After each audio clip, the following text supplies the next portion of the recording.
Ghent, de Bélgica. Máster en la Université de París 8, consultor de la UNESCO. Es el director de la Olimpíada Argentina de Filosofía, Secretaría de Educación Media de la Universidad de Buenos Aires. Buenos días, doctor. Buenos días. Tenías que pasar otros avisos, Laura, por favor. Paso los avisos. Entonces, vamos a decir que me tendrían que mandar un mensaje los que van a participar realizando la monografía para después presentarle al doctor para tenerlos agendados. Y por otro Se lo pasan lado, a Laura, al mail olinfilo o ¿cuál es el mail? Decilo, Laura, por favor. ¿el mío o el de la Olimpiada? No, el oficial. Olinfilo, a ver, no lo tengo acá. olinfilo.uva@gmail.com. Bien. Reiteralo, por favor, Sergio. olinfilo.uva@gmail.com. Sí. Bien. Asimismo, les voy a comentar que las clases han sido grabadas y están subidas en la página de la Olimpiada. Para los que la necesiten como una ayuda a memoria, o para los que tengan que consultarlo, o para el que no tuvo la oportunidad de asistir a alguna de las clases de estas 4.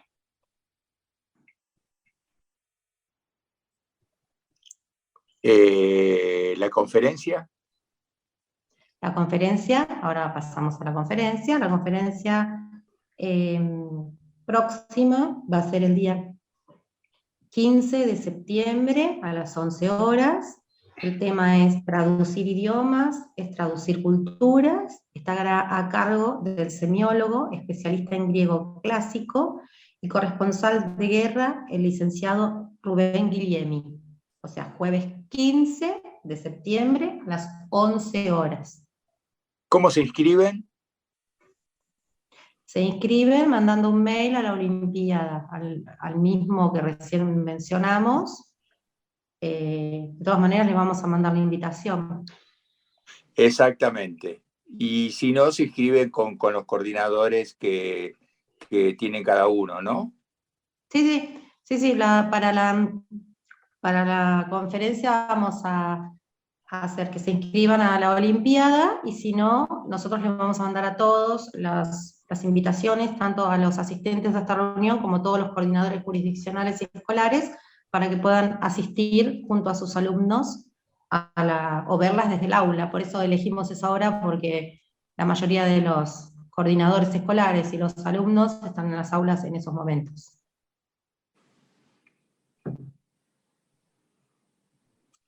Bueno, los presento. Ella es Laura Chavarri, es asesora del programa. Nicolás Pérgola, coordinador organizacional, que está con un buzo amarillo, y ustedes tienen el mail, la mayoría. ¿Lo podés decir, Laura? ¿El mail de Nicolás? Sí.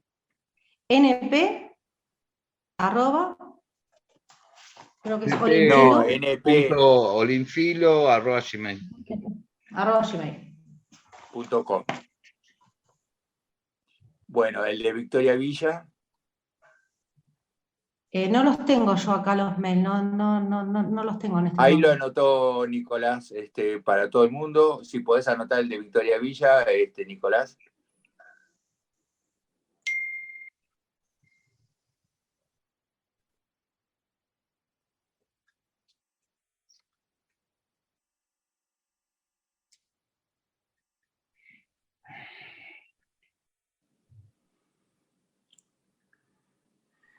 Y el de Alejo.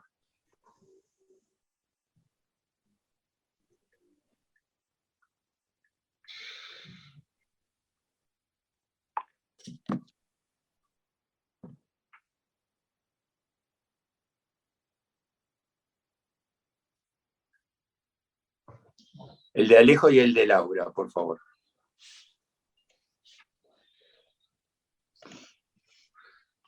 Ahí lo pueden copiar.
Bueno, ahí tienen anotados todos los mails.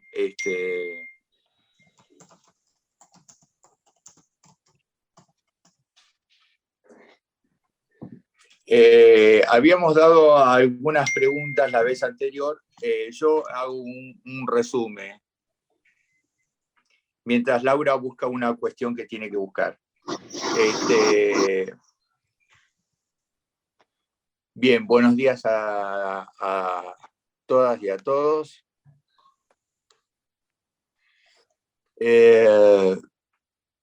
Acá les resumimos el libro, y primero les resumimos el libro, y después les resumimos, si pueden poner las imágenes, les agradecemos mucho a Palas Atenea, al profesor Gustavo Pisi. ¿Cómo le va, Palas Atenea? Buen día, ¿qué tal? ¿Cómo le va a todos? Muy bien,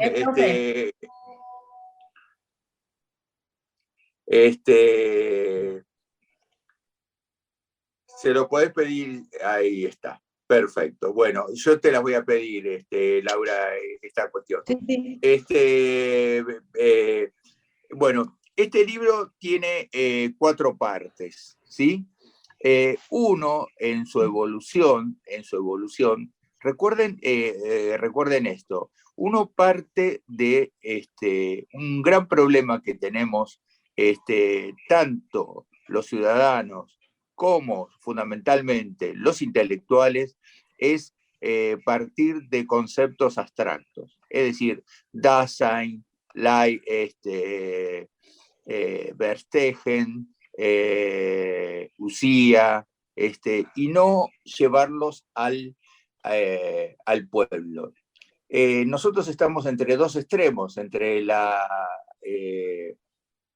inteligencia artificial por un lado, y por otro lado, el otro extremo tiene que ver con la psicopatología. Buenos días, Román Mag. Un placer y un honor. Y entonces, recuerden que entre estos dos extremos, muchas veces, algunos funcionarios y algunos políticos y algunos empresarios y algunos sindicalistas confunden modernización con modernidad. Lo que nosotros buscamos es que un pueblo tenga modernidad. Modernidad significa que un pueblo tiene conciencia de sí y se da sus propias normas. Tiene conciencia de sí y se da sus propias normas.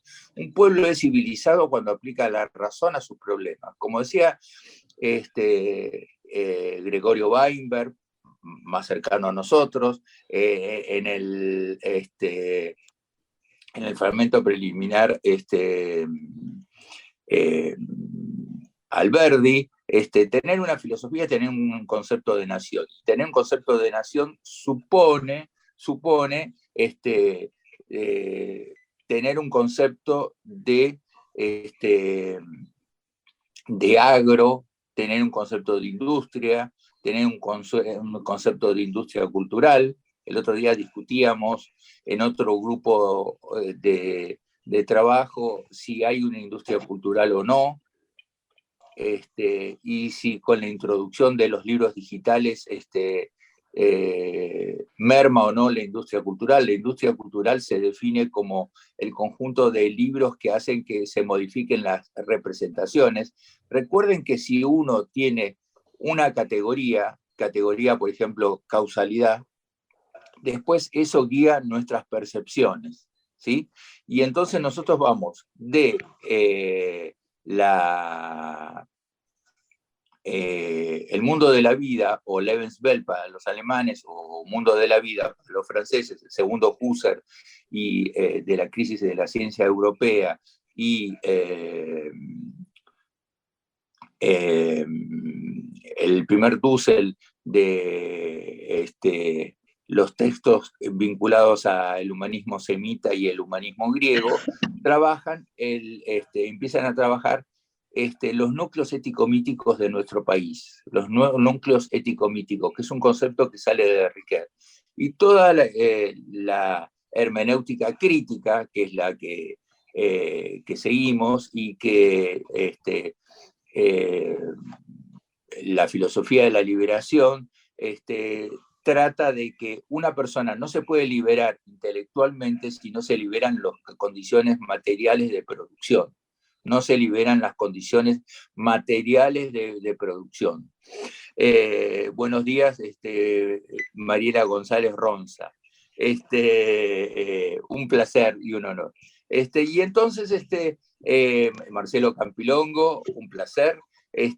Bueno, y profesor Pisi, ya un hipokeimenon, un sustratum de esta Olimpiada a nivel provincial y nacional.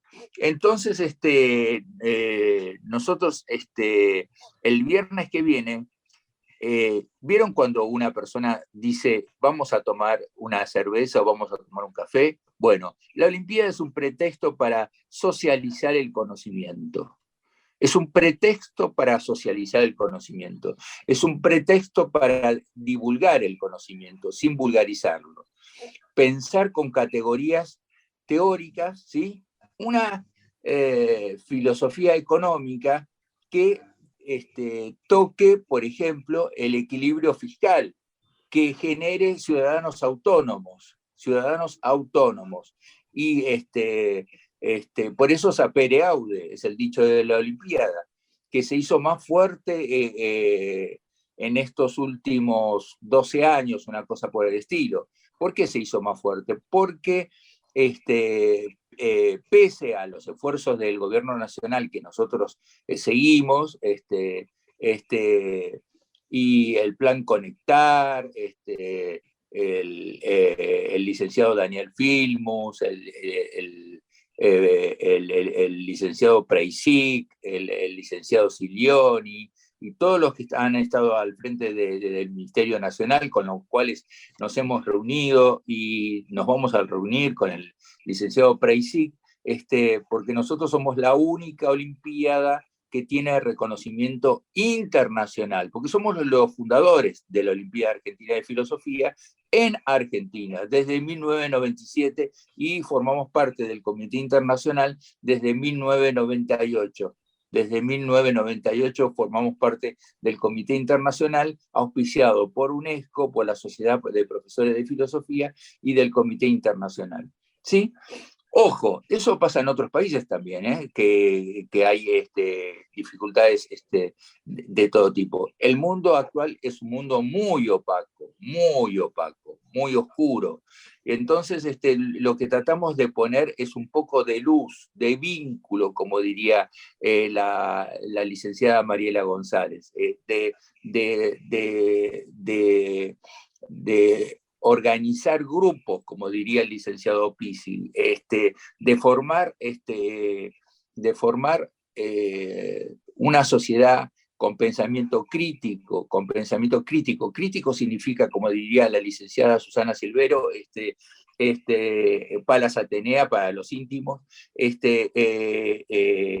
Lo que intentamos es formar el pensamiento reflexivo, quién soy yo, quién es el otro, y el pensamiento crítico que interpela las prácticas sociales. Ahí hay injusticia, ahí hay una dificultad, ¿sí? Como diría la profesora Margarita Sabán, buscamos tratar de comprender al otro, tratamos de entender al otro, como diría Nicolás Pisi, nuestro coordinador organizacional, que también es abogado, tratando, o la licenciada Virginia Yagen, que es licenciada en filosofía y semióloga, tratando de generar sentidos. Y esperamos verlos a muchos en la Olimpiada Nacional, que es 27, 28 y 29 de octubre volvemos a la instancia que no fue a la instancia nacional, vis a vis, cara a cara, y a algunos los vamos a invitar presencialmente. O como diría nuestra economista y incansable trabajadora, la profesora Laura Chavarri, que es una luchadora incansable del conocimiento. Hace economía del conocimiento, que es una rama que se trabaja mucho en la actualidad, ¿sí? Como diría Sergio Lobosco, que con el diseño gráfico, tratar de salir de la instancia binaria, ¿sí? Y tratar de tomar el lenguaje, como diría Victoria Villa. Ustedes saben que y generando pensamiento crítico, como dice el profesor Román Mas, generando pensamiento crítico. Nosotros pasamos desde el Lebenswelt, o mundo de la vida, lo que sienten los habitantes, lo que presienten los habitantes, y que perciben al otro como enemigo o competidor, logros del neoliberalismo, no del liberalismo. Neoliberalismo es el que empezó en 1980, ¿sí? O sea, tiene 40 años, ¿sí? Pero ha calado muy profundamente, sobre todo en este momento histórico, que como dice la licenciada la doctora Narbona desde España, no puede ser que un conflicto llegue a la guerra, no puede ser que la guerra sea la única manera de resolver un conflicto. El otro día hablaba con un teólogo y filósofo y músico de Nepal que me decía que había inflación en el Himalaya. Inflación en el Himalaya, ¿a ustedes les parece?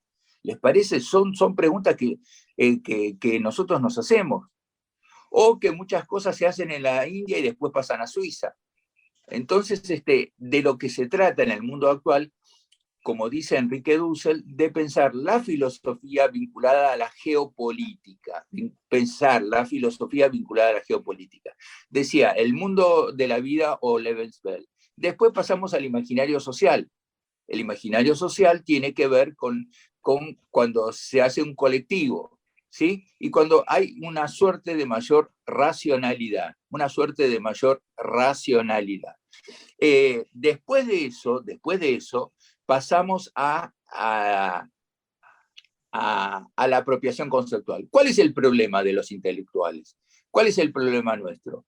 Primero, ir directamente al Dasein, a los conceptos abstractos, sin pasarlos por estas mediaciones del imaginario social, del mundo de la vida, no llevarlos a estas apropiaciones. Y entonces ir con una omnipotencia que, como dice Freud en El malestar de la cultura, es una impotencia.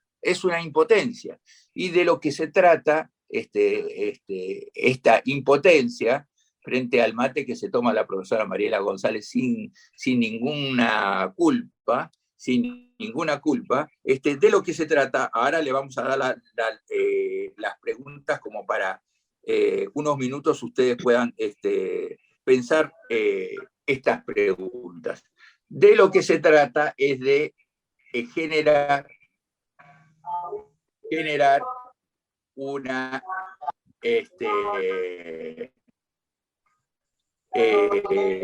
una posibilidad de un nosotros, un vínculo. Veo que Sergio adivino Sartre.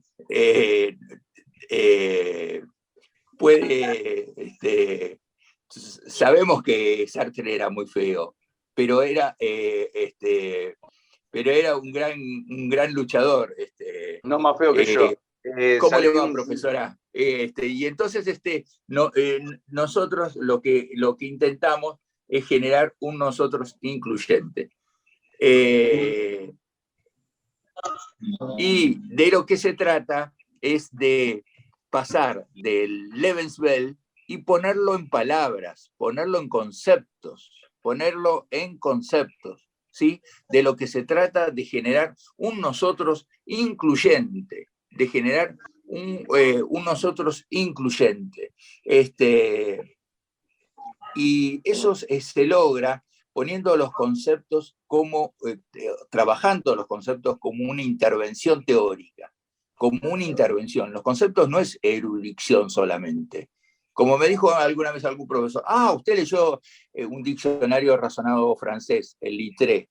Bien, pero el Littré es un diccionario razonado, pero de lo que se trata es de tomar los conceptos y hacer una intervención. Filosofía, como decimos con Enrique Dussel, con Enrique Hernández, con Carlos Cuyen, con Carlos Escanone, es una posibilidad de pensar la realidad. Y pensar la realidad sí supone una intervención teórica, una intervención. Y eso supone, esta intervención teórica, supone la posibilidad de generar un nosotros incluyente,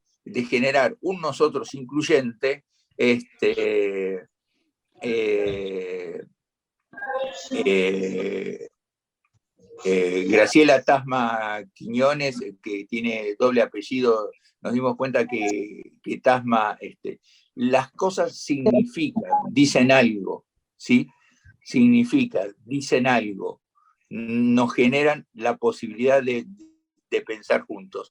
Y esta fiesta que implica la posibilidad de pensarnos juntos, implica ir de los conceptos de la apropiación conceptual que trabaja Gadamer en Verdad y Método, pasando por el imaginario social y llegar al mundo de la vida, ¿sí?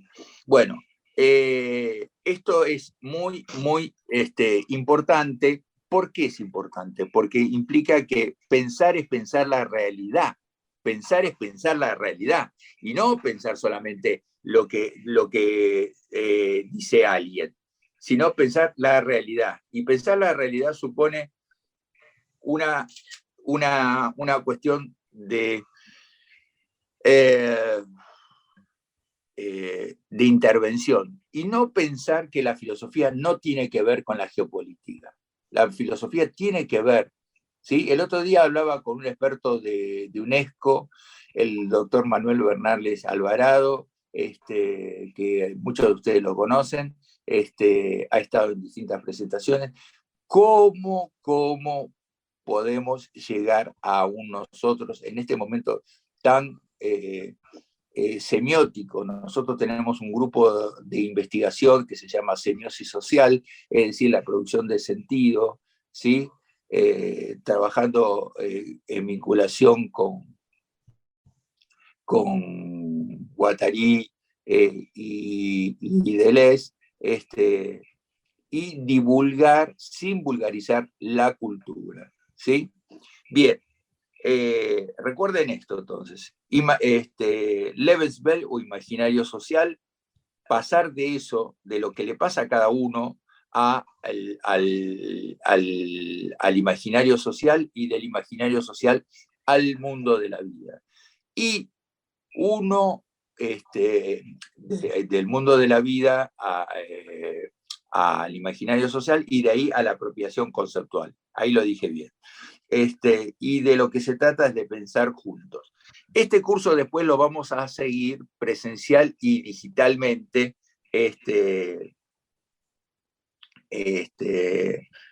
lo vamos a seguir a partir del mes de octubre. Vamos a pensar eso. Recuerden la conferencia, Laura Chavarri, era el jueves. 15 ¿Qué día era? de septiembre a las 11 horas. Bien, Traducir así que ya se pueden ir idiomas, inscribiendo traducir con los coordinadores, con los alumnos. Es una conferencia para que estén los alumnos también, ¿sí? Córdoba, Mendoza, que son un aluvión de gente, provincia de Buenos Aires, es muy importante, porque no es lo mismo. Este semiólogo y lingüista ha estado en Rusia, ha estado en Estados Unidos, ha estado en distintos países, y entonces es muy importante esta conferencia. Y este curso de pensarnos juntos, de estar juntos, de sentirnos, de ver al otro, como dice Levinas, no como un enemigo o competidor, o alguien que enferma o nos enferma, sino que ver al otro con la posibilidad de encontrarnos.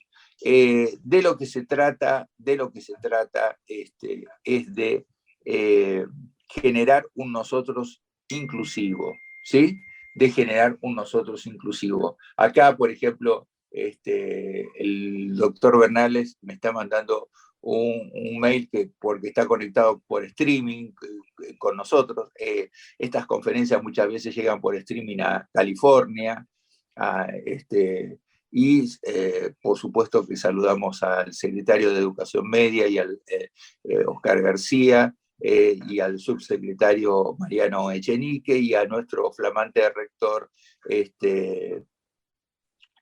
médico patólogo, yo le digo médico renacentista, Ricardo Helpi, profesor doctor Ricardo Helpi. Y de lo que se trata, no puede ser que una crisis de petróleo o del gas afecte en Nepal, afecte el gas. Esto, entonces, la filosofía no es un discurso inocente. Si no, a Dussel no le hubiesen violado, puesto una bomba en la casa. Sino, siempre la filosofía toca intereses. Y los intereses, ¿no? Joroban. Tocar intereses joroban. Sobre todo, como dice la teoría crítica del derecho, si toca intereses que de las clases dominantes. Cuando uno tiene que ver una ley, tiene que ver si esa ley a qué intereses favorece. Son muchas las cosas que podríamos dar. Dimos este curso como una aproximación. Y este libro tiene 4 partes. El derecho a la filosofía. El derecho a la filosofía hay que entenderlo como el derecho a pensar. El derecho a la filosofía, tal como fue enunciado por Jacques Derrida, lo sacamos de ahí, en una conferencia de la UNESCO, lo interpretamos como el derecho a pensar juntos. Pensar juntos. El Bicentenario en la Argentina no fue solamente un hecho histórico, sino también un acontecimiento. Recuerden que los griegos trabajaban el concepto de cronos como tiempo, pero también como kairos, como acontecimiento, que nos merece, que nos mueve a pensar. Pensar no es solo una práctica de una minoría ilustrada, sino que es de un colectivo, de un grupo social, de un pueblo.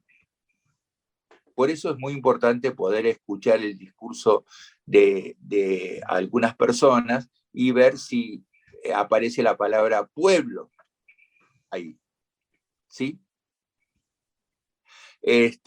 Porque pueblo es lo que genera, por ejemplo, el CEDIAT con el Vintecar, lo que está tratando de vincular es las pymes, las pequeñas y medianas empresas, con las VT, las unidades de vinculación tecnológica, con el SIN,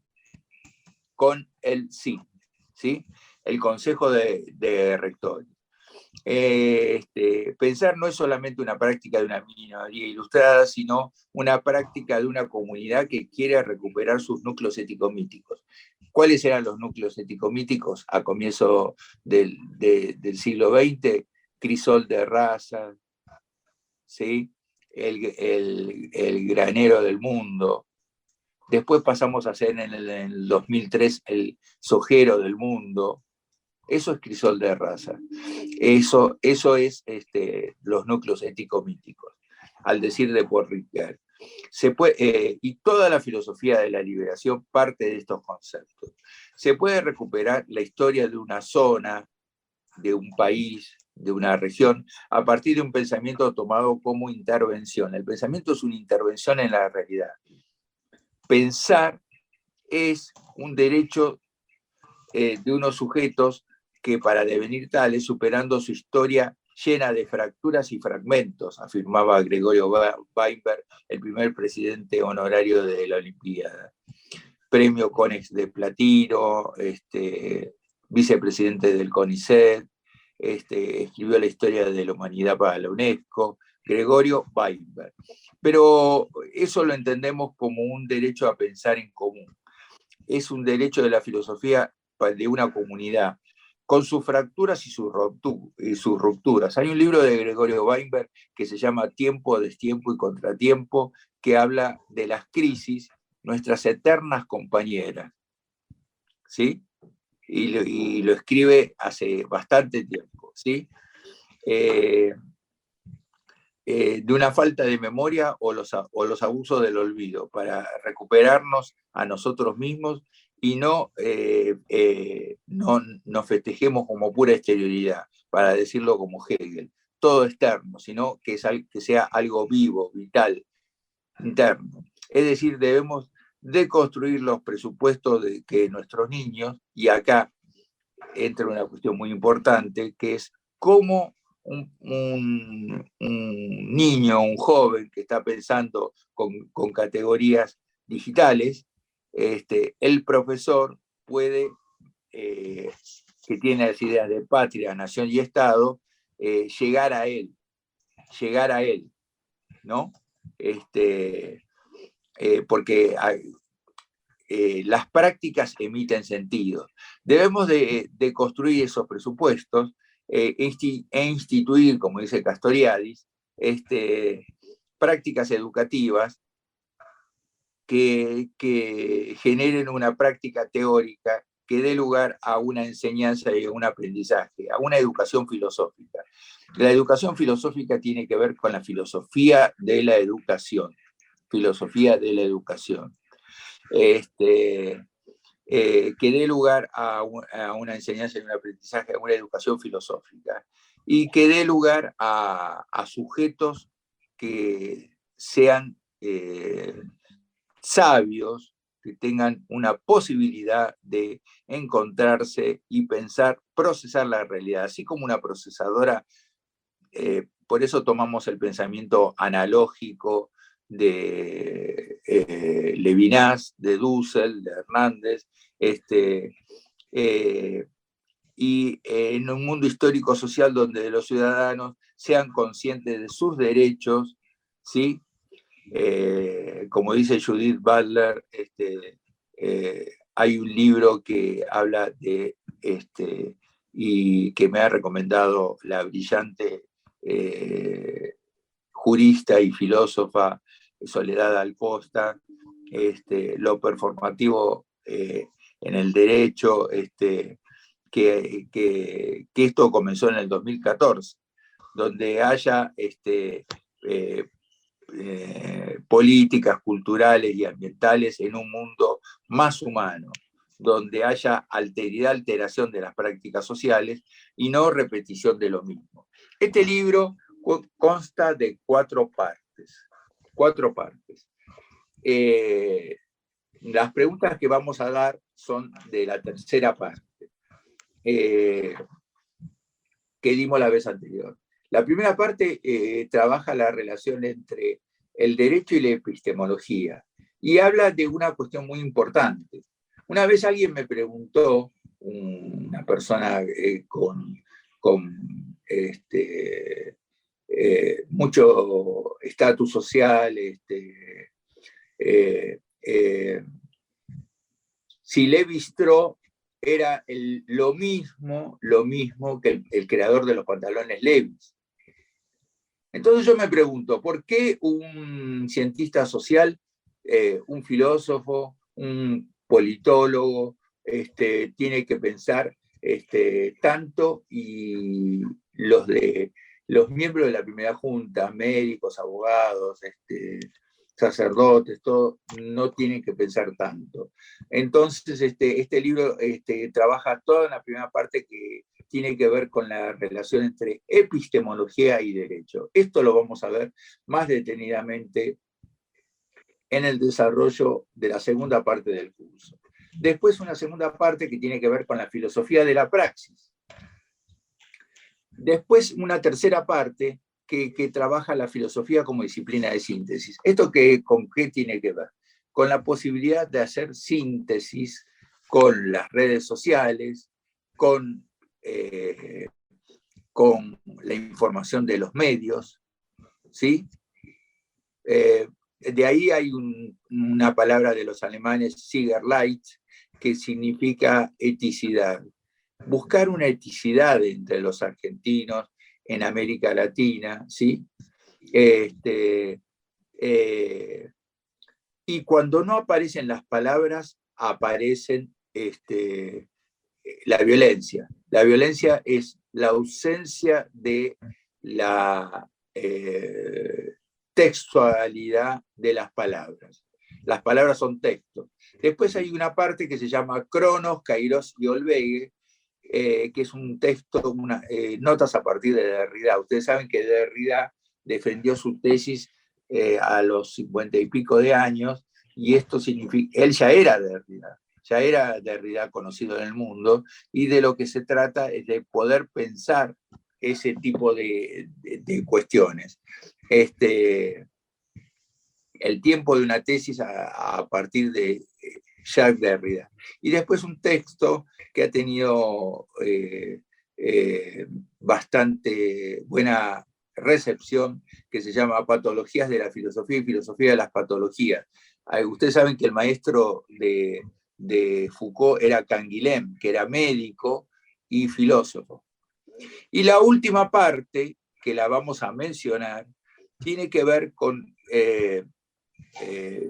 para decirlo analógicamente, con Bock y River, que es Ricoeur y Sartre, o Sartre y Ricoeur, que generalmente en Francia no se juntan, pero acá lo juntamos para entender la lógica de producción de sujetos sociales, la lógica identitaria y la deconstrucción de los cursos a partir de la pandemia. Es decir, los cursos, como dijo muy bien una alumna, de forma muy interesante,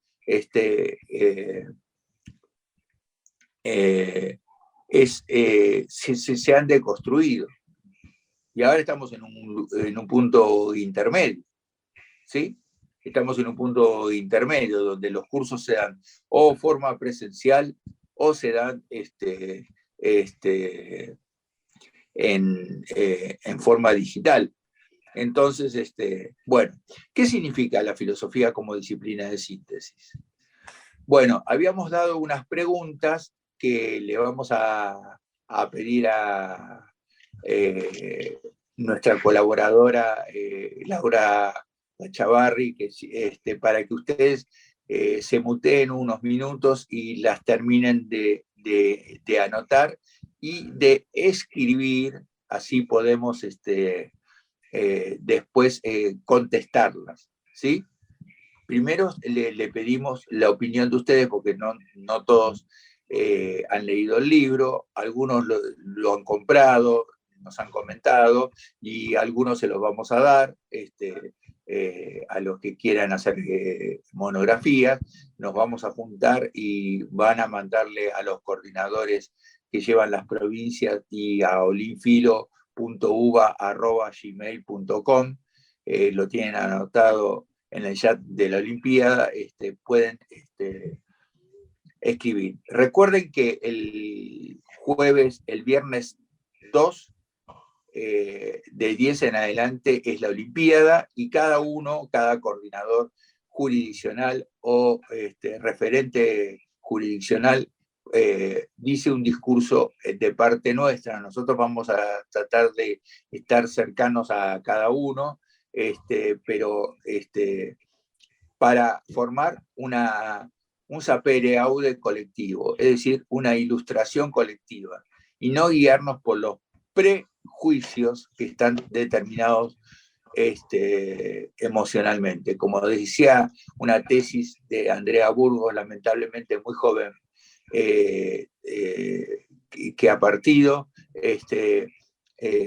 la relación entre el mundo de la vida, o Lebenswelt, y los prejuicios. Los prejuicios están determinados emocionalmente, y uno se guía por prejuicios muchas veces, más que por juicios, y los juicios son críticos, son reflexivos. ¿Sí? Bien, les pedimos que acá me han mandado de Francia otro PDF que los vamos a socializar, porque lo que nos gusta, no hacer mercancía con el conocimiento, sino distribuirlo para sugerir y fomentar el pensamiento reflexivo y el pensamiento crítico, una hermenéutica crítica. Bueno, Laura, ¿tenés las preguntas a mano? Sí. Perfecto. Sí, bueno. dale. Después mutéense, y tienen unos 20 minutos para contestar las preguntas, ¿sí? Bien. A ver, tiene que ver con el tema, con el ítem 3, la filosofía como disciplina de síntesis. Sí. Primera pregunta. ¿Qué entendemos por educación filosófica? Segunda pregunta. Un segundito, por favor. Así, si alguno no la anotó. Bien. Primera pregunta. Primera pregunta. ¿Qué entendemos por educación filosófica? Primera pregunta. Segunda pregunta. Bien. ¿Qué diferencia hay entre enseñar historia de la filosofía con enseñar filosofía? Repito. ¿Qué diferencia hay entre enseñar historia de la filosofía con enseñar filosofía? Tercera pregunta.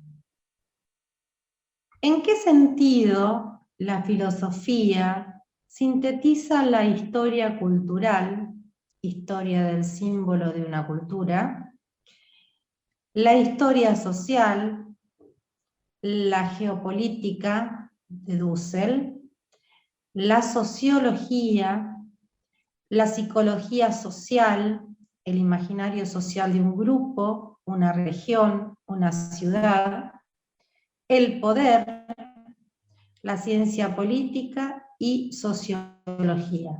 Repito. Acá estamos aclarando una cosa.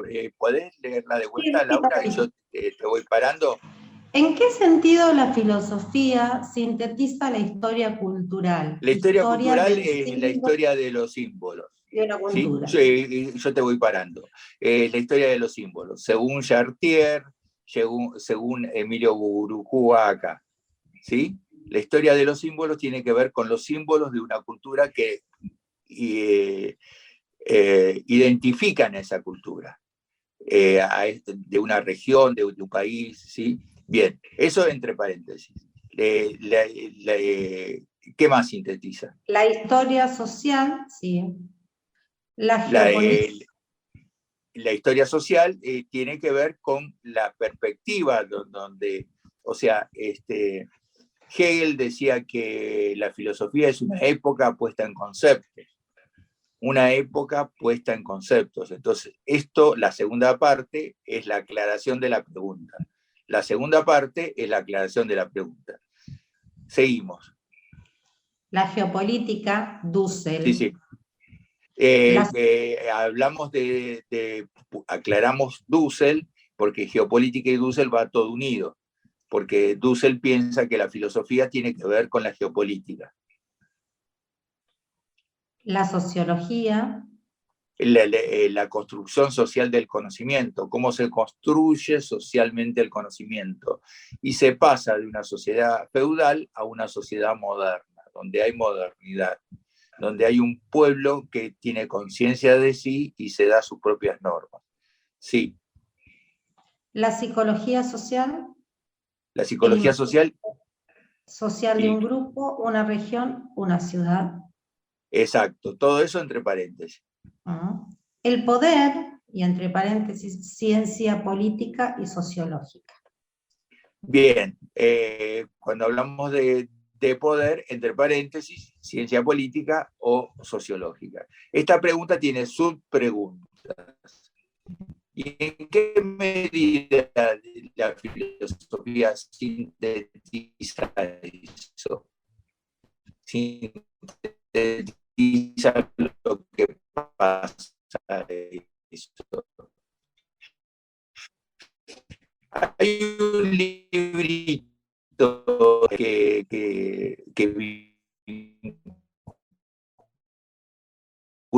vincula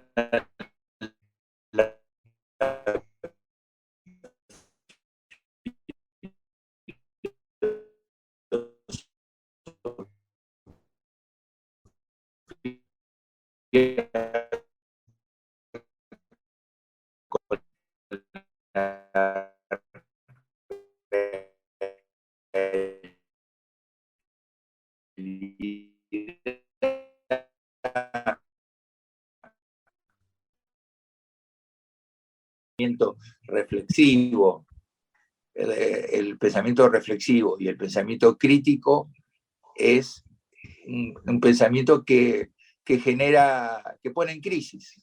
Como hubiese dicho el filósofo Hernández, crisis significa ruptura y decisión, que viene de los chinos. Ruptura de algo viejo y decisión a algo nuevo. Algo nuevo.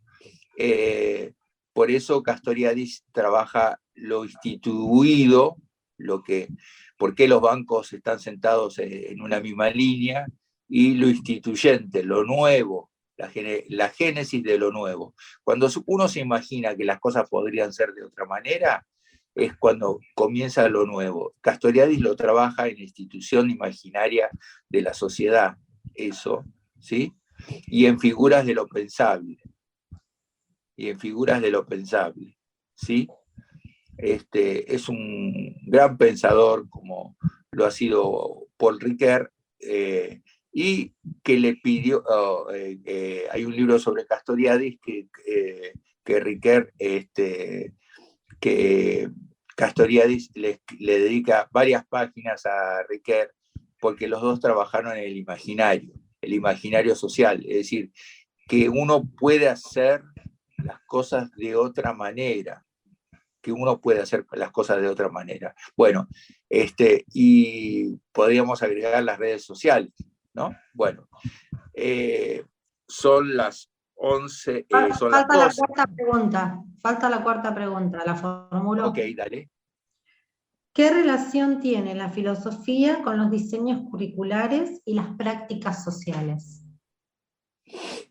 Sobre esto pensábamos hacer un congreso en la universidad el año próximo, y quizás este año hacer en otra universidad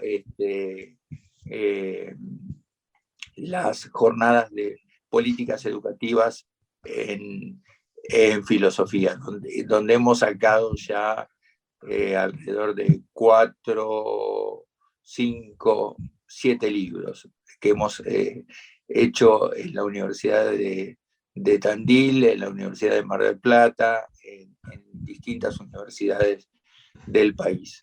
Y la idea es ver cómo se ve.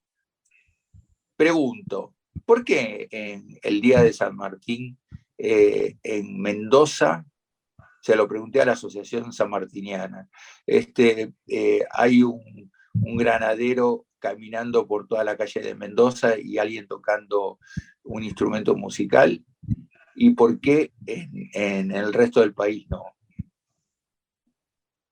¿Por qué los cuyanos valorizan tanto la Universidad de Cuyo, con la cual tenemos grandes relaciones? La profesora Rochetti ha escrito distintos artículos en distintos libros, es una excelente profesora, titular de distintas materias de didáctica especial y de prácticas docentes en Mendoza, en la Universidad de Cuyo. ¿Por qué no pasa eso en el resto del país? ¿Por qué pasa solamente en un lugar del país? Porque hay que leer, aclaro, pongo una coma, hay que leer las prácticas sociales como texto. ¿Qué significan? ¿Y por qué no puede haber en todo el país eso? ¿Sí? ¿Por qué Alberdi, San Martín, Moreno, murieron fuera de la patria? Patria significa del lugar de los padres. ¿Mm? Acá tenemos un espectador filosófico que se las trae, que lo adjunta Román Mag, y que es, ¿qué va a hacer? Se la vi, como dirían los franceses. Felicitaciones, profesor Mag. Felicitaciones, y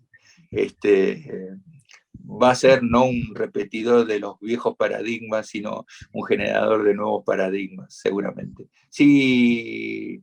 Voy a decir algo de San Martín y Mendoza, ¿puedo? San Martín fue gobernador de Mendoza, no de ninguna otra provincia del país. Además de haber cruzado los Andes, desde ahí fue gobernador de Mendoza. Perfecto. Hace como 200 años. Le agradecemos.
Bueno, ¿alguno quiere comenzar?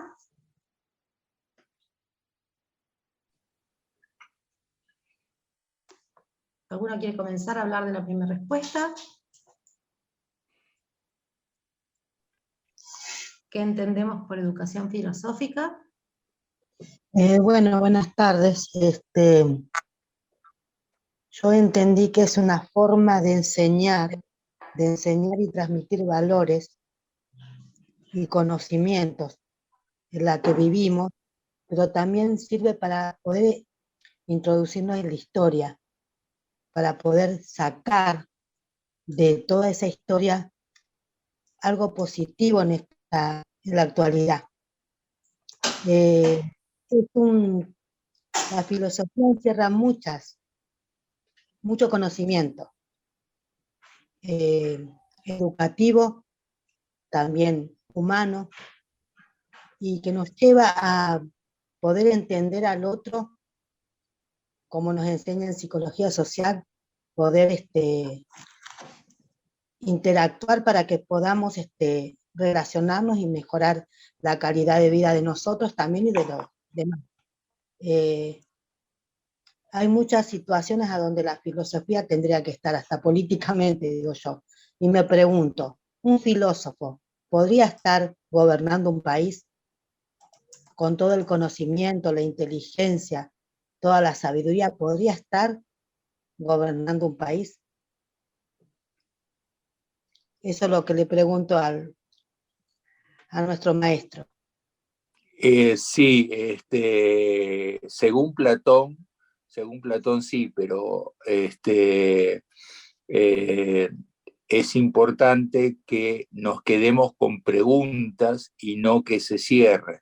Siempre dice el filósofo francés Patrice Vermeulen, son más importantes las preguntas que las respuestas. Y el que tiene siempre una respuesta para una pregunta, generalmente no hace teoría, no hace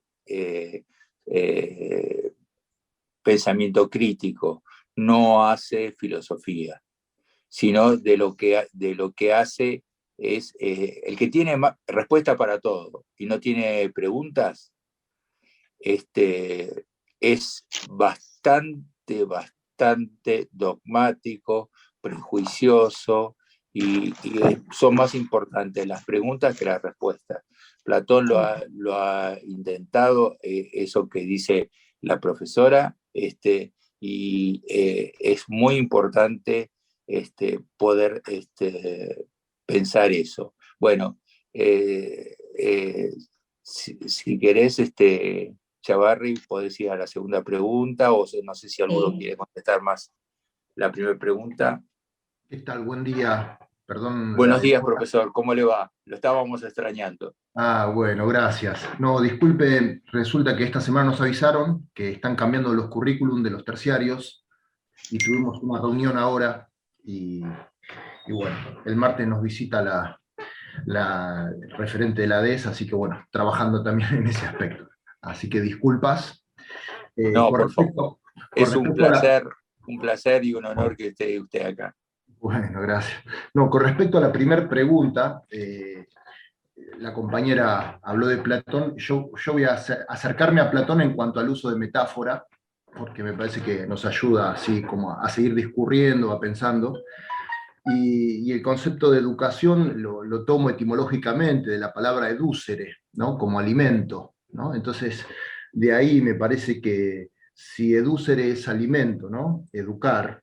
El alimento, hoy en día vemos mucho el tema de la nutrición, de las dietas, de la comida chatarra, ¿no? de todos los tipos de comida.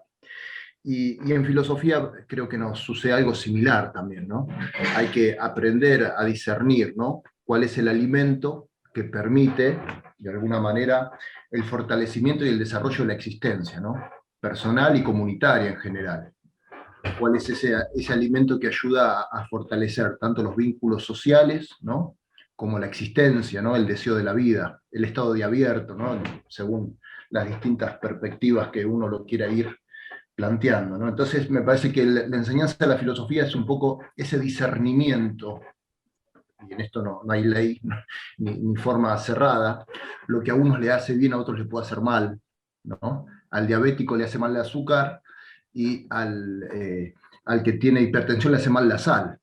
Entonces también creo que existencialmente hay algo de eso en la filosofía. Hay cosas que a unos les permite desplegar algo de su existencia y hay otros que no. Ahora, no podemos hacer en el aula una filosofía personalizada, sería casi imposible, ¿no? Pero creo que cuando uno plantea, ¿no?, los temas, cuando uno plantea las cuestiones y empieza a recibir las preguntas, ahí es donde uno tiene que hacer ese discernimiento de ver qué es lo que uno puede ayudar a alimentar, ¿no?, para que esa persona verdaderamente se encuentre consigo misma, que abrace la vida, ¿no?, en estos contextos que nos toca a nosotros los docentes. Y muchas veces la cuestión existencial, incluso en sexto año, termina con esta cuestión de la pregunta sobre el suicidio y esas cosas, ¿no? Entonces en eso también nosotros tenemos que me parece que poder ser como mediadores de la pregunta, de las búsquedas, pero también orientadores, el que abraza, ¿no?, el que alimenta, el que le da ganas y deseo de vivir, ¿no? Eso es un poco humildemente lo que quería compartir, ¿no?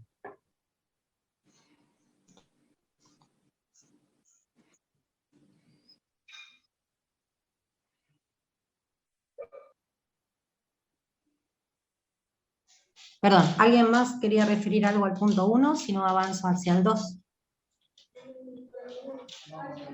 Bueno, ¿qué diferencia hay entre enseñar historia de la filosofía con enseñar filosofía?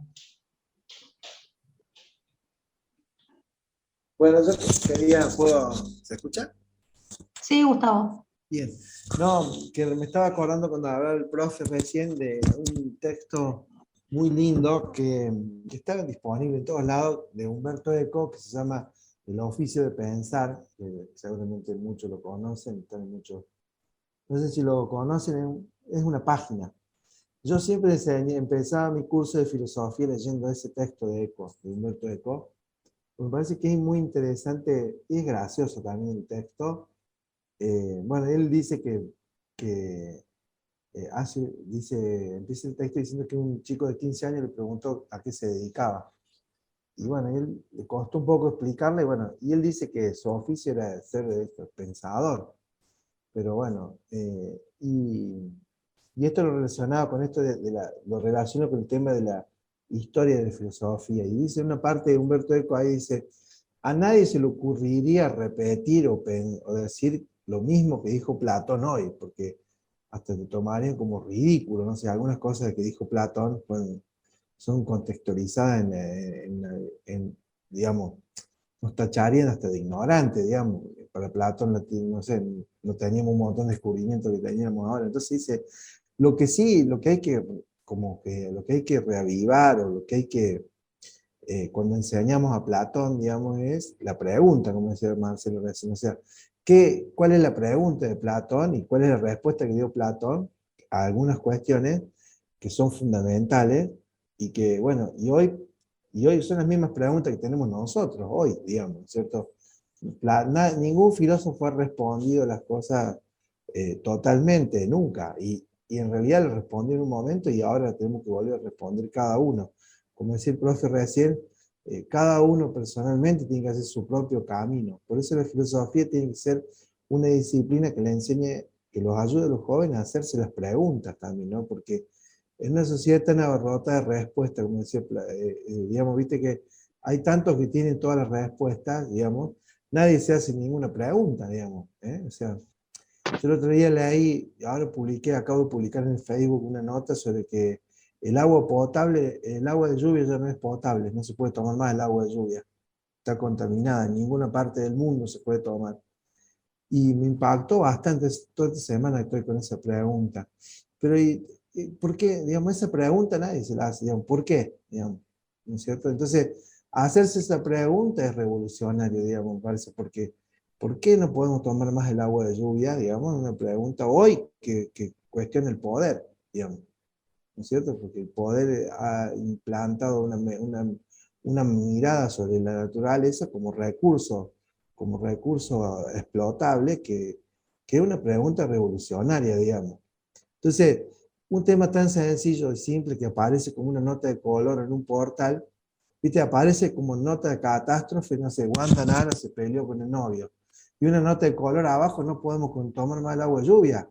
Algo que condena a millones de personas a prácticamente desaparecer, ¿no? Yo he hecho una experiencia acá en el norte de Córdoba, hace unos años, hace 6, 7 años con un grupo de chicos fuimos, y habían encontrado un método, en un lugar donde llueve 200 milímetros por año, digamos, habían encontrado un método que copiaron en el norte de Brasil para juntar el agua de lluvia, y con esa poca lluvia del año, una familia puede tomar agua todo el año. O sea, hoy esa agua está contaminada. Entonces, miles de familias que viven en el monte, en el límite entre Córdoba y La Rioja, yo me acordaba de eso, ¿no? Entonces yo digo, nosotros desde la filosofía tenemos que plantear desde la escuela también, ¿no es cierto? Tenemos que mirar desde ese lugar, ¿no? Porque si no, digamos, pasamos a ser, digamos, administradores, podemos decir, de una o repetidores de una historia que termina, digamos, lo que estamos terminando ahora, casi la desaparición de nuestra cultura, de lo que somos, ¿no? Por eso me parece que es importante este ida y vuelta con los clásicos, pero volver acá, porque si leemos a Kusch o leemos a Dussel, nos vamos a dar cuenta que la pregunta, digamos, ¿por qué no podemos tomar el agua de lluvia hoy, digamos, tiene una respuesta también, digamos, o podemos encontrar, digamos, en Kusch, por ejemplo, es muy interesante leer a Kusch en ese sentido, porque Kusch mismo se hace a sí mismo un replanteo sobre cómo vemos los pueblos originarios, o la cultura esta teóricamente atrasada, digamos, de los pueblos originarios, cuando en realidad lo que ellos hacen es, y me acuerdo de la anécdota que siempre la cuento, cuando le preguntan a un campesino, que, bueno, dice que no llovía, y se nos van a morir algunas ovejas, y dice, sí, se van a morir algunas, y no llueve, y le dice, ¿por qué no busca una bomba y saca agua del río y le da lluvia? Y el campesino lo mira al porteño que va de la uva y le dice, ¿para qué? Dice, si ya va a llover. Cuando ellos vuelven a su lugar, digamos, que están haciendo estos estudios antropológicos, se preguntan, bueno, este hombre está atrasado, va a vivir toda la vida atrasado porque no quiere poner una bomba para sacar agua. Pero después terminan concluyendo que en realidad va a llover, y algunas ovejas irán a morir, pero va a llover. Entonces, ¿por qué voy a destruir todo un ambiente para tener 2 ovejas cuando yo voy a poder seguir manteniendo como está todo, y voy a poder seguir viviendo, digamos, ¿no es cierto? Porque la naturaleza tiene ciclos. A veces llueve y otras veces no llueve. Pero bueno, nosotros hemos trastocado tanto todo que hacemos llover en zonas donde no llueve, pero después llueve, después nos falta lluvia, bueno, está todo dado vuelta. Y llegamos al punto que no podemos tomar el agua de lluvia, algo terrible, ¿no es cierto? Entonces, bueno, digo, la filosofía tiene que ver con eso, con lo que dice Marcelo, decía, ¿no? Tiene que ver con un modelo de nación, un modelo de país, qué país queremos, cuántos árboles queremos tener, qué árboles tenemos que tener. Son todas preguntas que parecieran preguntas tontas, pero son preguntas profundas, porque es cómo queremos vivir, digamos, y qué sociedad queremos construir, ¿no? Bueno, tiene que ver con un tema de esta Olimpiada, ¿no? ¿Qué significa ser ciudadano? ¿Mm? Bueno, perdón, me fui un poco, no quiero monopolizar. Yo quería agregar algo a lo que decía el profesor Pisi, que me parece muy interesante, y lo que decía el profesor Gabriel Miranda, 2 cosas. Pues, por un lado, la profesora Jaramillo sacó un libro sobre el tema de los suicidios, y bueno, que fue un tema bastante fuerte en determinado contexto. Eso por un lado. Y por otro lado, cómo apropiarse de Platón en el Sofista trabaja el extranjero, y Derrida trabaja el extranjero. Y en Lampedusa vemos que hay problemas con el extranjero. Entonces, los conceptos teóricos después sirven para la práctica. Y entonces, si uno ve yo le comentaba a un historiador de la filosofía belga, cómo el texto de Platón, ¿sí? Se podía incorporar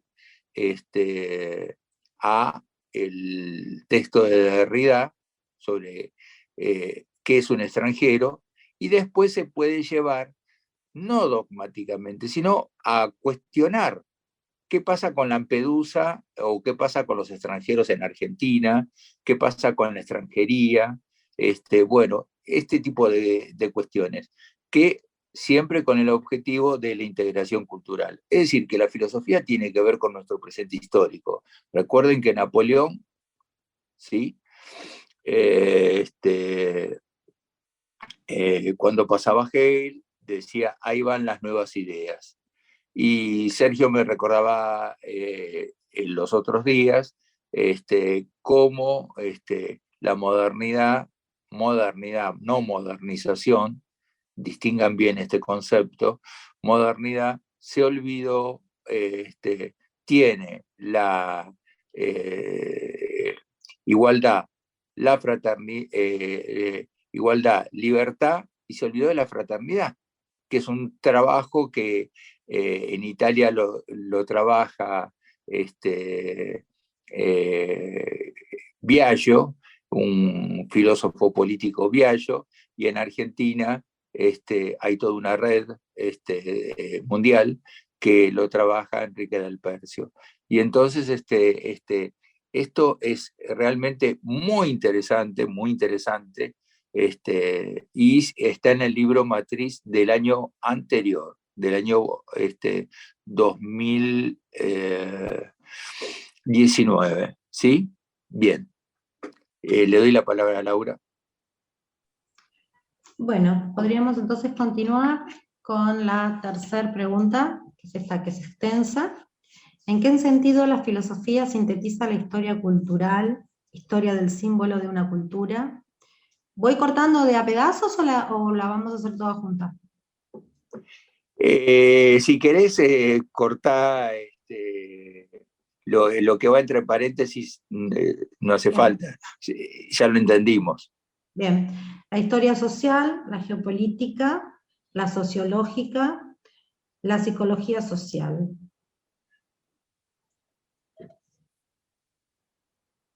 Y el poder.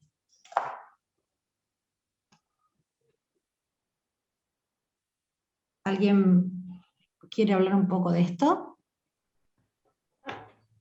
Bueno, no quiero copar la palabra, pero no hay problema. Quisiera compartir un poco, tal vez uno de los temas, recién escuchaba al compañero Pisi que hablaba de Rodolfo Cucci, la semana pasada también la compañera de Formosa. Y ahí hay un núcleo muy interesante en la filosofía latinoamericana, sobre todo el polo argentino de esa filosofía latinoamericana, con Dussel y Scanoni a la cabeza, porque uno de los temas va a ser replantear el concepto de cultura, ¿no? Mientras que la cultura, para cierta mirada, sobre todo de cierta concepción iluminista, era de alguna manera poseer ciertos saberes, ciertos conocimientos, cierta filosofía, cierta ciencia. Quien posee eso es culto y quien no es culto. La filosofía latinoamericana retoma un poco eso, hace la crítica, y la cultura la va a redefinir como una relación y una forma de vivir y relacionarse con las demás personas, con uno mismo, con el medio ambiente y con la trascendencia, ¿no? Trascendencia puede ser divina o histórica, en el caso de las concepciones ateas, ¿no? Ahora, de alguna manera, ahí ese concepto de cultura es muy interesante. ¿Por qué? Porque primero va a resumir un poco todas las propuestas de esta pregunta, ¿no? Cómo nos relacionamos con nosotros, con los demás, con el medio ambiente y con una trascendencia, ya sea histórica o divina. Y de ahí aparece también la posibilidad de leer la cultura no solamente desde una mirada filosófica, sino también, desde una mirada filosófica conceptual como se venía haciendo tradicionalmente, sino de una mirada filosófica simbólica, ¿no? A partir, bueno, tanto Dussel como Scanone, ¿no? seguidores y amigos de Paul Ricoeur, digamos, y toda la tradición hermenéutica, poder tomar, digamos, la sabiduría popular como un símbolo, y a partir de esa sabiduría popular, que es un símbolo, poder hacer una lectura de cuáles son esos principios de sabiduría que nos pueden seguir orientando. Entonces, en ese sentido es muy interesante, justamente, y acá viene lo de Rodolfo Kusch y todo el polo argentino de la filosofía de la liberación, ¿no? Que también Enrique del Percio, ¿no?, participó de estos espacios, de la Asociación de Filosofía Latinoamericana, ¿no? Esa lectura de, bueno, cómo estos símbolos nos hablan de esta sabiduría, los podemos traducir en filosofía, que fue el primer trabajo que empezó a hacer Kusch y toda estos primeros filósofos de la liberación, y que de alguna manera posibilitaron un diálogo cultural entre esas sabidurías y la sabiduría del Estado. Y en el año 94, por primera vez en la historia, la Constitución contempla justamente saberes preexistentes al propio Estado-Nación, ¿no? Tanto saberes filosóficos, culturales.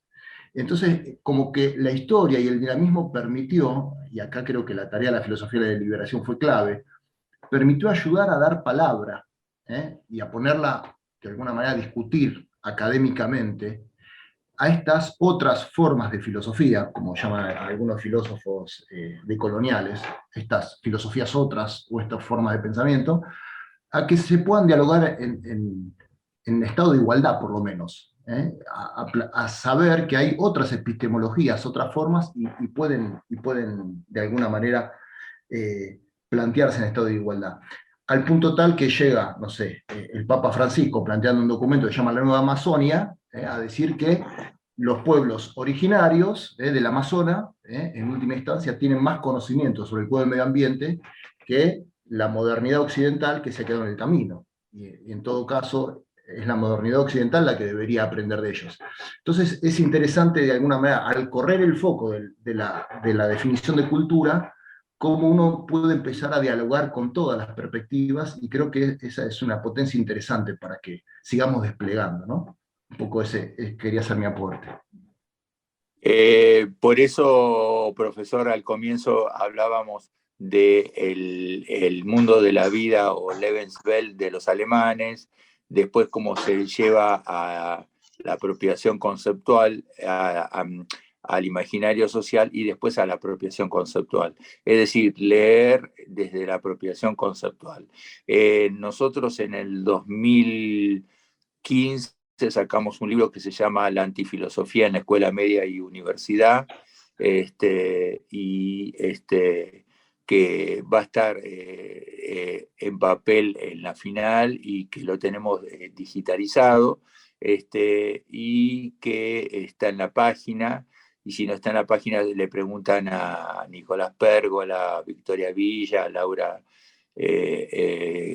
Chavarri, y por otro lado, sacamos otro libro que se llama Espectros de Filosofía, en el 2016, que en las jornadas de política educativa en filosofía, que es exclusivamente para profesores,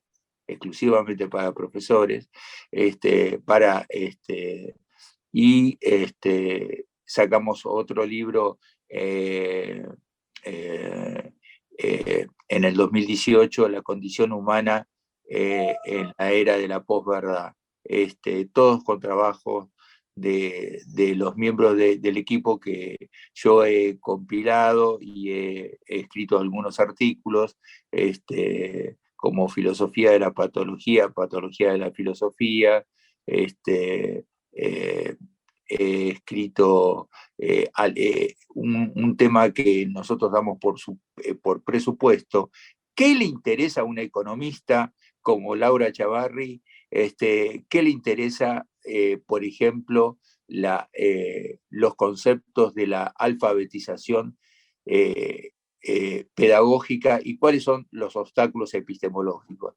Porque generalmente se habla para el círculo de los que están en tema, pero es como los contadores que hablasen para el círculo de los que están en tema, y eso no es De lo que se trata es de la Universidad de Riccieri Frondizi, implica docencia, investigación y extensión, es decir, acercamiento a los profesores, acercamiento a los ciudadanos, para que tengan conciencia de sus derechos civiles, sociales y políticos. Yo en estos momentos tengo alumnos en un curso, en uno de los cursos que estoy dando, sobre hermenéutica jurídica, que son extranjeros, alemanes, que vinieron directamente recomendados por la Escuela de Frankfurt,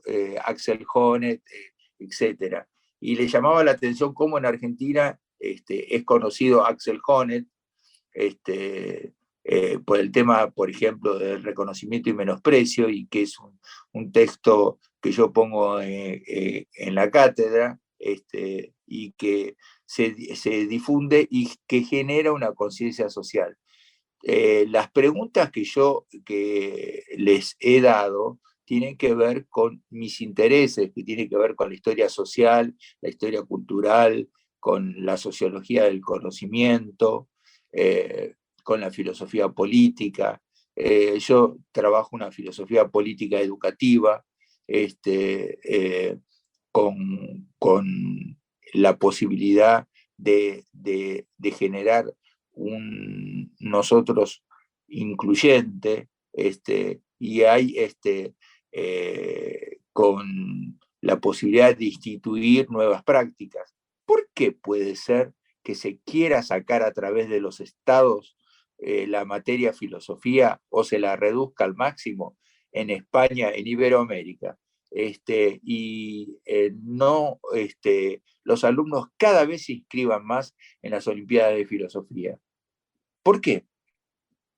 Y entonces el que tiene todas las respuestas generalmente es el más ignorante. Es muy importante tener preguntas porque abren. Le damos la palabra a Laura Chavarri, por favor. Bueno, vamos a plantear la última pregunta, que es: ¿qué relación tiene la filosofía con los diseños curriculares y las prácticas sociales?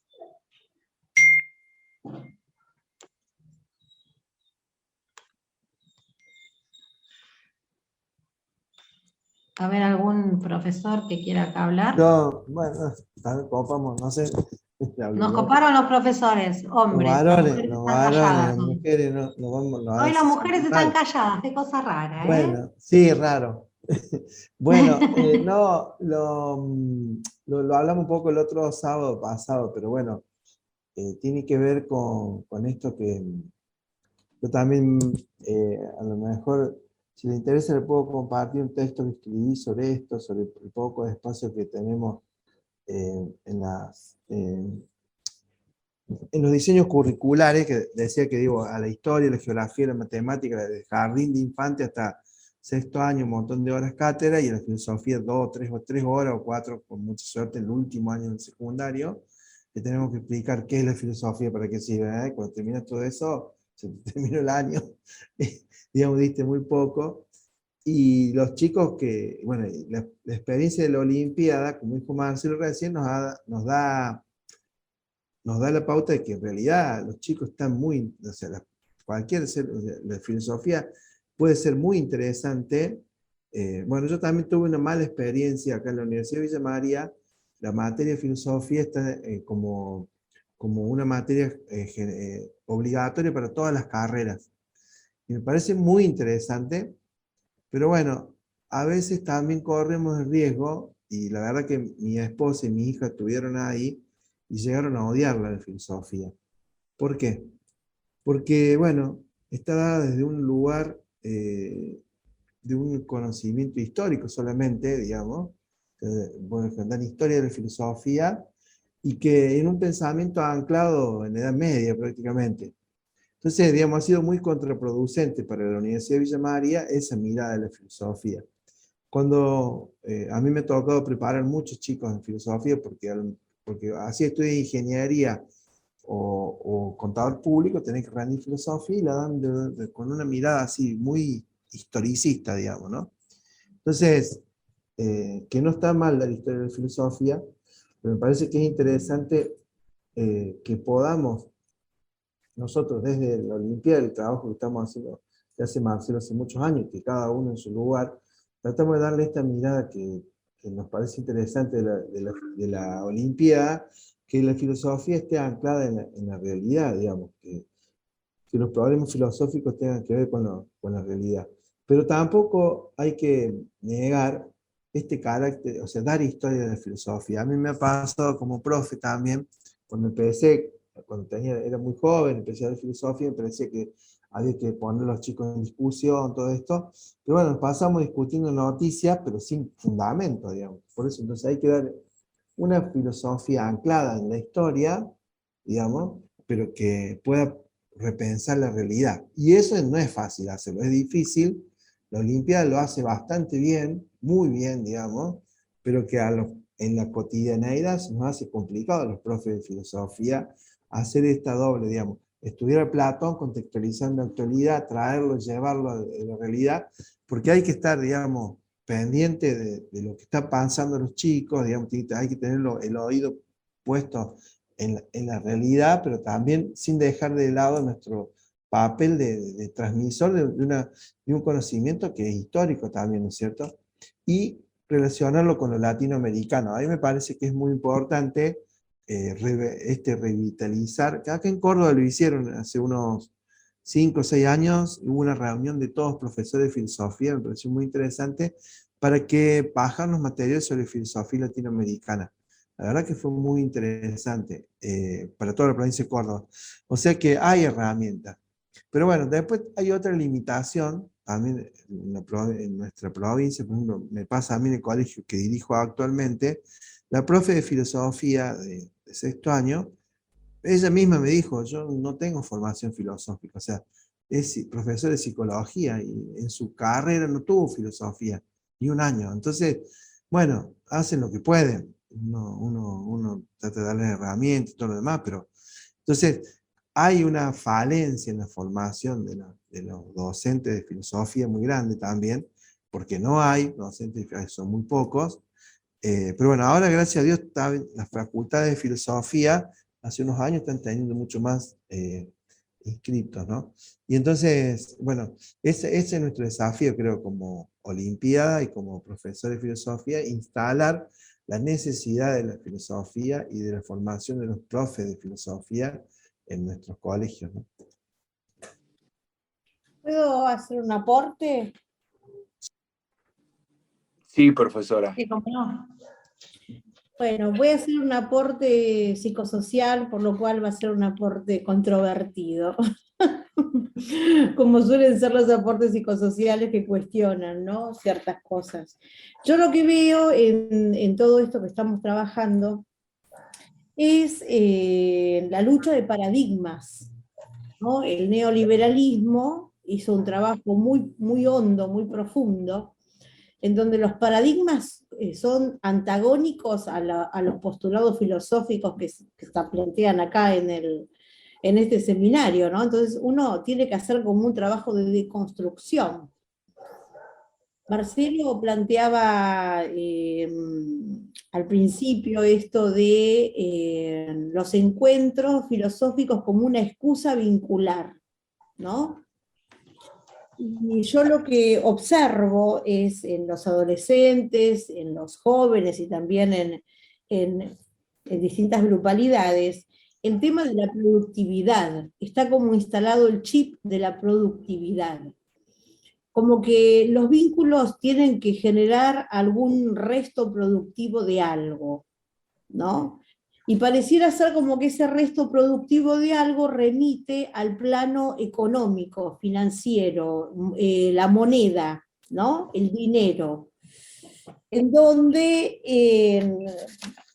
planteaban este tema de educar, ¿no?, como un punto platónico, como alimentar.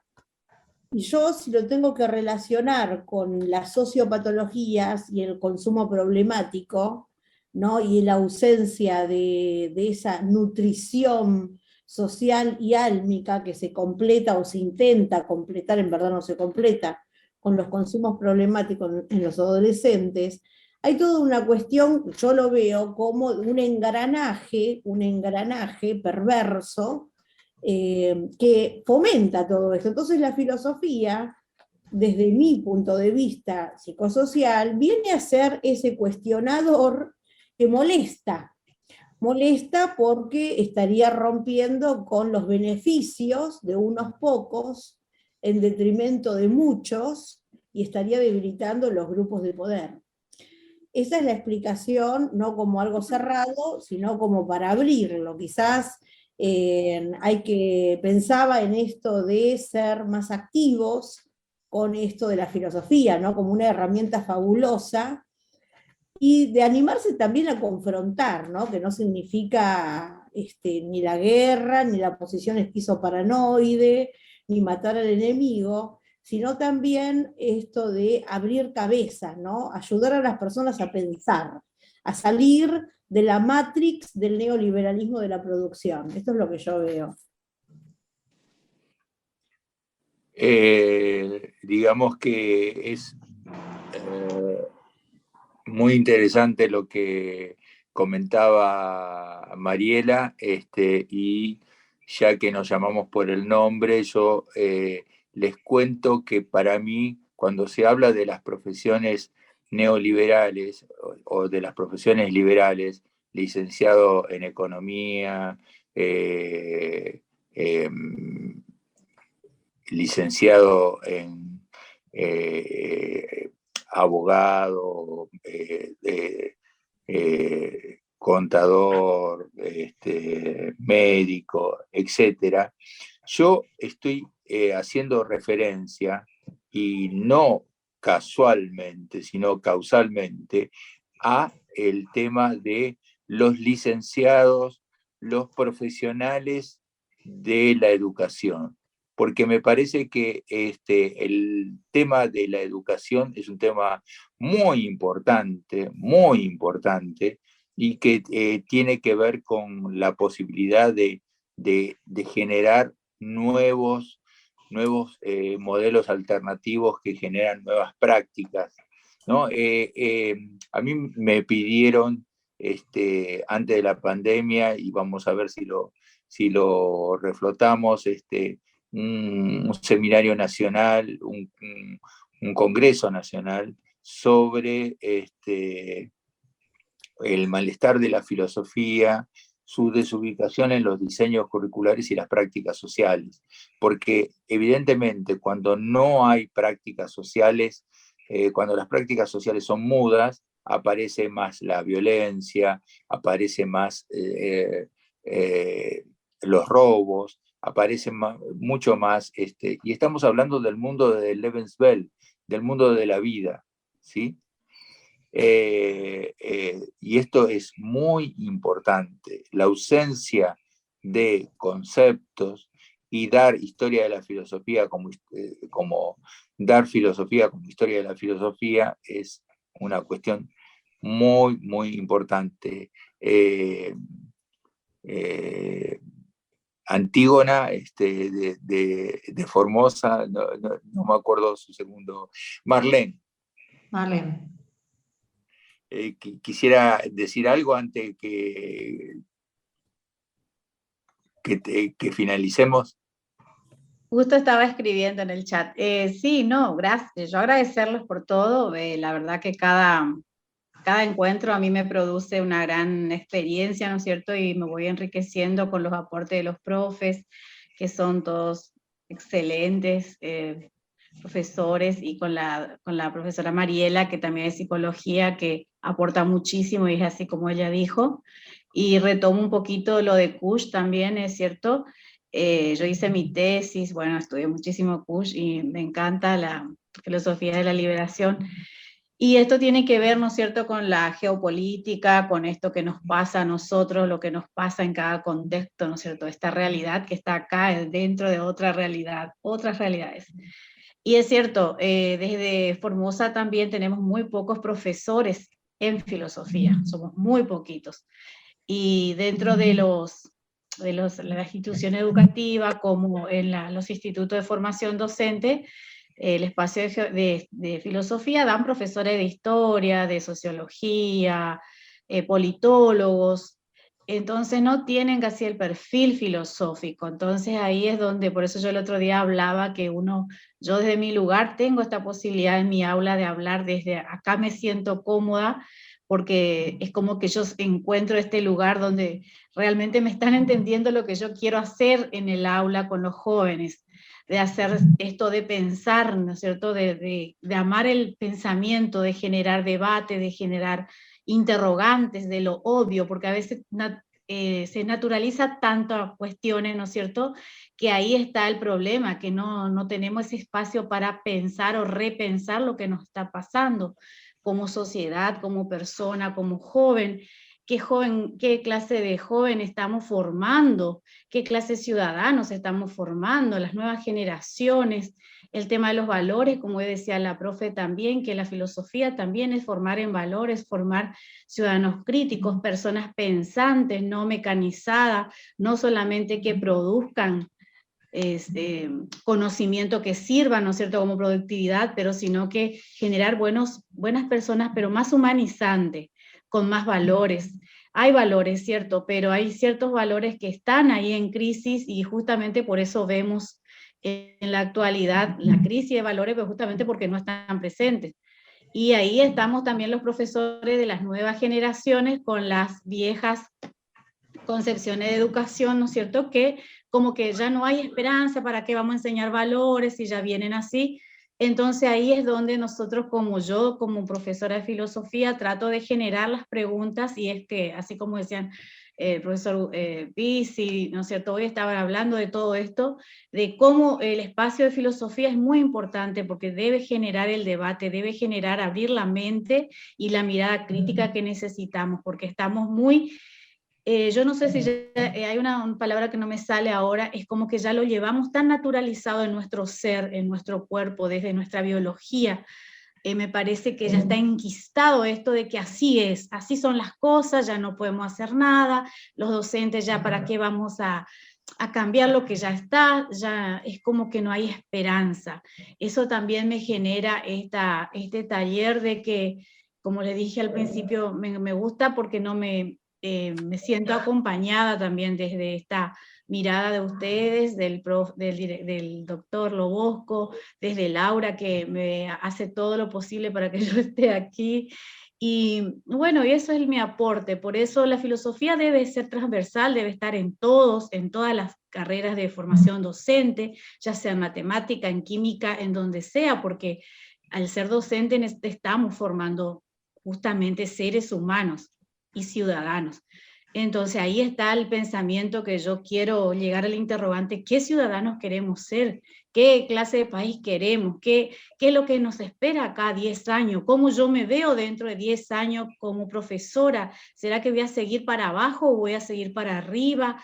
Me genera cuestiones, hasta me hace doler la cabeza, tengo migrañas, me sofoca la realidad y trato de tener un escape, vamos a decir, para encontrar, vamos a ver, un aliciente en esto que nos sucede a cada día, que nos acontece, y que yo quiero desnaturalizar lo que está instalado, vamos a decir, esto del paradigma, de las luchas, ¿no es cierto?, que tenemos, pero también es una lucha interna de saber, de poder sobrellevar el día a día, porque tenemos nuestras manos jóvenes, tenemos en nuestras manos que estamos construyendo futuros docentes, y si no hay espacio de reflexión, entonces esto, ¿qué podemos dar nosotros? ¿Para qué yo estudié filosofía entonces? Esa es mi pregunta, mi repregunta. ¿Qué puedo hacer yo desde el lugar que me toca?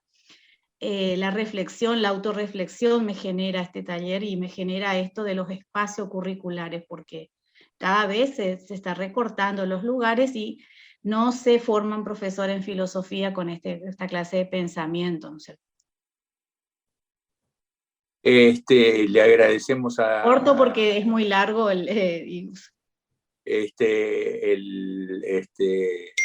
lo que ha dicho la profesora Marlene, y dos cosas finales. Por un lado, los que hemos visto Parménides y Heráclito, el ser es, dice Parménides, el ser deviene, dice Heráclito, y hay una filósofa actual, Veronique Bergen, que trabaja el tema de que ser es resistir. Ser es resistir. Y esto es un concepto que nos sirve mucho, siguiendo a Sartre, a Gilles Deleuze, a Badiou y a mí mismo. Ser es resistir. Esto es una cuestión que es muy interesante, y hay una cuestión que comentamos en este texto, que por favor díganle a los coordinadores con los cuales están vinculados, como los que quieran hacer alguna monografía o algo por el estilo, porque la idea nuestra siempre es, vamos a tener una reunión con ellos, el viernes es la instancia zonal jurisdiccional, porque estamos en un momento intermedio de la expandemia, y la final 27, 28 y 29, y aquellos que no pueden venir con alumnos, pero que pueden venir solos, nosotros les podemos brindar a través de los coordinadores, ustedes les comentan.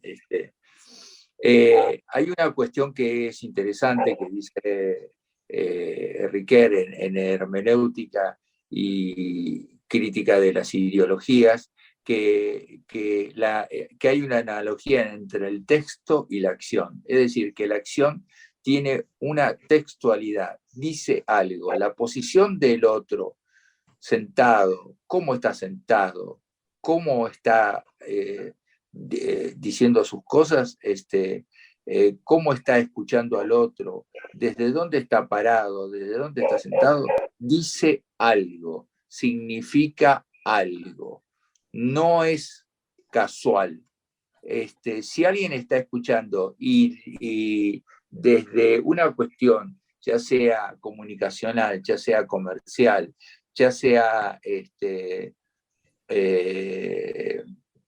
lingüística, pone cara de, y esto ya lo sé, Chavarri, en realidad está diciendo algo con la acción. La acción es texto, dice algo, significa algo, nos está comentando algo. Y si uno tiene una mirada, tiene categorías, las categorías después se convierten en percepciones. Recuerden el ejemplo del Carlos Pellegrini, de Cava, y de los chicos del Carlos Pellegrini y de los chicos del Champagnat, que decían, ¿cómo puede ser? Nosotros pensábamos que los del Champagnat eran estúpidos, y nosotros pensábamos que los del Carlos Pellegrini eran gente que eran lieros, y en realidad no tiene que ver, esto tiene que ver con los prejuicios, y nuestro país está lleno de prejuicios, y el otro constituye mi subjetividad. El otro constituye mi subjetividad. Yo me hago con el otro. La acción es texto. Y este trabajo de hermenéutica y crítica de la ideología del libro Del texto a la acción, que está traducido al español, es muy importante. Recuerden que acá al primer premio Nobel, Carlos Saavedra Lamas, no quiso el presidente de ese entonces, creo que fue alrededor del 30, que le entreguen el premio en Estocolmo, sino que se lo entreguen en la casa. Fueron a entregárselo a la casa, el primer premio Nobel de Argentina. Esto significa que es una cuestión donde hay dos, yo ya sé que hay una interna. Me dicen, hay una interna. Sí, por supuesto. El tema es tener una lectura ingenua, ingenus, sin genio, y pensar que todo es igual. Y por otro lado, esto de que la posibilidad de generar, como dice Vermeer en un texto con Navet, dos filósofos de París 8, el siglo XX no ha escapado al signo de la violencia. ¿Sí? Yo he discutido mucho con Patrice Vermeuren, que muchos lo conocen, y con Enrique Dussel, con Enrique Hernández, con Danny Pratt, con distintos filósofos. ¿Y por qué Zizek es tan conocido en América Latina? Un filósofo de Eslovenia. Porque vive en Londres. Entonces, Londres es un centro cultural de explosión de cultura, como es Berlín, como es Buenos Aires, como es París. Entonces, los centros culturales, el otro día me decía un francés, ¿cómo puede haber tantas librerías en Argentina? De lo que se trata, o libros digitales. Entonces, es de pensar juntos.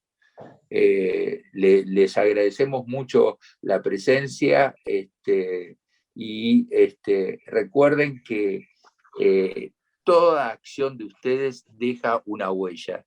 Y como me recordaba Sergio los otros días, la huella es la representación presente de la cosa ausente, según los griegos. El eikon de los griegos, la tras de los franceses, es la representación presente de la cosa ausente. Entonces uno no habla con el otro, habla con el imaginario, con la representación imaginaria del otro.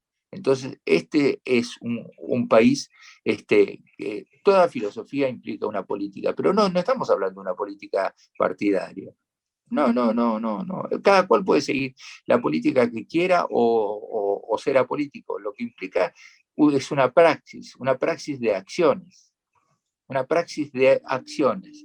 Y modernidad no es modernización, sino modernidad implica que un pueblo tiene conciencia de sí y se da su propio cogito, se da su propia posibilidad de autoconocimiento. Sí, se da su propio imperativo, se da sus propias normas. No vienen desde afuera a decirle cómo tiene que actuar. Un pueblo es civilizado cuando aplica la razón a sus problemas. Y es muy importante querernos un poco más para poder pensarnos un poco más. Bueno, muchas gracias. Le doy la palabra a Laura, y nos estamos viendo. Bueno, les agradecemos a todos ustedes por haber compartido con nosotros estos fines de semana de taller, especialmente al doctor Lobosco, que es de reconocimiento internacional y nacional, que ha compartido con nosotros todos sus conocimientos. Bueno, y tienen los mails ya de todos por cualquier cosa, nos escriben, y bueno, nos estamos viendo. ¿Puedo hacer una preguntita chiquita? Sí. El tema de los certificados y eso, ¿se envía por mail? Sí. El que no haya mandado correctamente el nombre y el DNI, por favor, mande un mail con el nombre completo y el DNI, así nosotros le enviamos por mail y ustedes lo imprimen después. Bien, perfecto. Con relación al seminario presencial, ¿se lo preguntamos a Nicolás Pérgola? Todavía no tenemos definición de eso. O sea, nosotros a todos ustedes que participaron en este seminario los tenemos agendados, así que en cualquier otra charla, cualquier otro seminario nuevo o taller, los vamos a invitar. En la continuidad de este seminario, les vamos a avisar con un tiempo prudencial de